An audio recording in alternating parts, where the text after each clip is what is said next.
sakit ko po talaga na yung acid reflux is matagal na.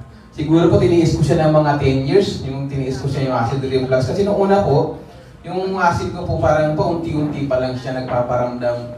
Eh nakukuha ko po siya sa mga pag nadadala ko po siya sa yung Cremeles na gamot para mapakalma ko lang po yung acid ko tapos inom po ako ng maraming tubig.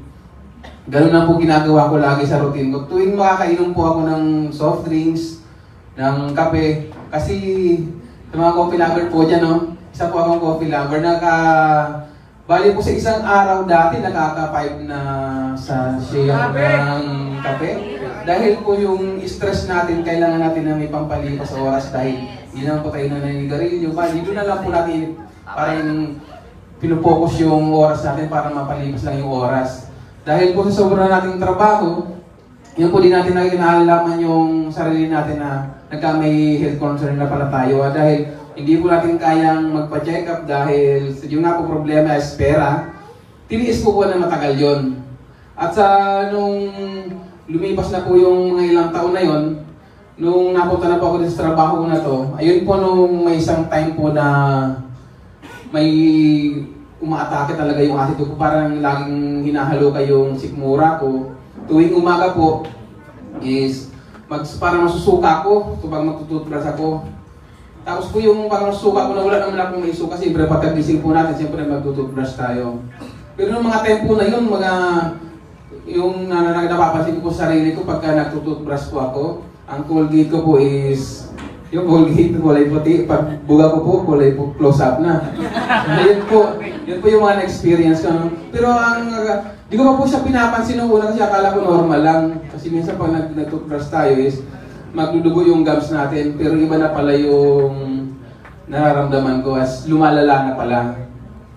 Pero po nung mga time na yan, naghanap ako ng, kasi nung matake po minsan ng acid ko, hindi ko na po talaga din kayang pakalmahin ng iniinom natin na gamot eh. Hindi na po sa kayang pakalmahin, uminom na po pa ng maraming tubig. Talagang, yung ano po talaga, halos parang lumalabas na po talaga yung acid ko dito hanggang nararamdaman ko pa dito sa may liig ko. Tapos po nung time na yun, naghanap po ako nagtingin-tingin pa ako sa online kung ano ba mga gamot na pwede sa acid reflux para magatingin ako mga organic. So ayun po, nakita ko po yung ibang barley. So nakita po ako ng ibang barley sa online. Pero po, hindi pa po ako naniniwala nun. Dahil sinesearch ko po muna, siyempre hindi ko po kaya yung mga presyo. At nung minsan po talaga na nakita ko yung video ni Ms. Maritone Fernandez, at nga may pure organic barley, yun po, ni-research ko po talaga muna siya. Tapos habang ni-research ko po sa mga page, may mga mentor pa akong nakita na nakapag-inquire. Hanggang inquire lang po muna ako. Di po pa ako bumibili, kahit masama na po yung talaga yung nararamdaman ko. Tapos kasi nga po, tinitingnan ko po kung talagang legit pa talaga yung mabibili ko kasi nanghinayang po ako nung yung pera nilalabas ko eh. Kasi dahil sa uri ng trabaho ko po, talagang mabigat. Mabigat po yung presyo.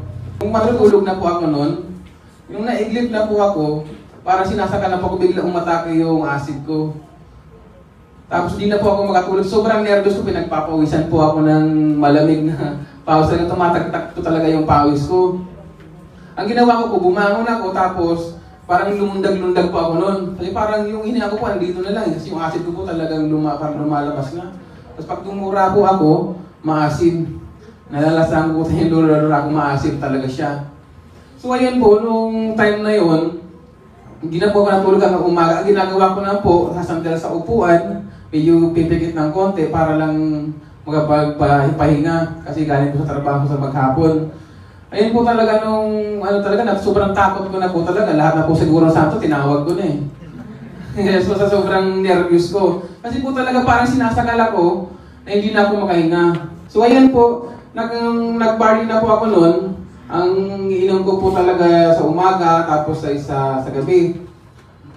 Tuloy-tuloy po yung araw-araw kasi may 6 bags po ako ng barley. Kasi ang ginawa ko po ito para sa sarili ko lang eh.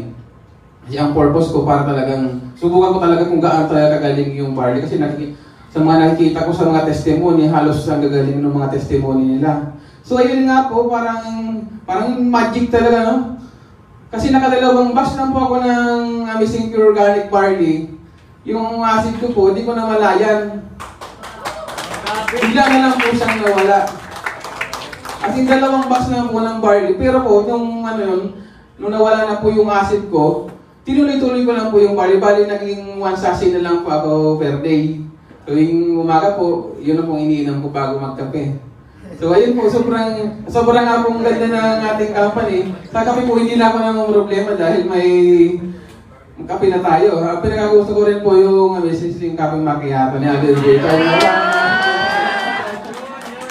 Tapos po yung black coffee natin, kasi ang sarap ng black coffee, medyo mapait sa una, pero pag kaninamnam mo talaga, wala yung pait niya. Yun lang mga yung kinagamit ko.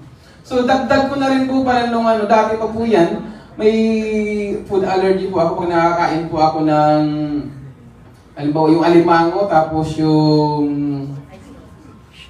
hipon. Ayun po, pagka nakain po ako niyan, may nangangating pa ako niyan dito sa may banda dito, sa liig, tapos sa likod, sa katawan ko po nangangati. Nangangati po yun siya. Kaya po noon, pagka lumalabas po ako, lagi po ako may daladalang yung gamot na yung antihistamine, yung cetirizine. Yun lang pong baon ko lagi. Hindi po ako nawawalan sa bag noon. Kasi po pagka, hindi po natin malalaman sa mga kinakainan natin, na sa mga fast food, kung may makakain tayo ng mga may kapag-allergy sa atin. Kasi kapag kaganon po, pag nararamdaman ko na po na parang may tumutusok-tusok sa balat ko, inom na po agad ako ng gamot. Yun po yung na hindi pala mabuti sa kalusugan natin yung ganong mga synthetic na gamot. Kaya sa tulong po ng barley, bigla na lang po din po nawala. Kahit ngayon po makain ako ng rektahan ng hipon or alimasag, hindi na po ako nagkaka-allergy. Dahil lang po yun sa barley. Laking tulong po ng barley natin. No? Dahil po dito, ang laki na po ng confidence ko kahit saan po ako mapunta, dala ko po yung Amazing Pure Organic Barley sa bag. Lagi po akong may baon.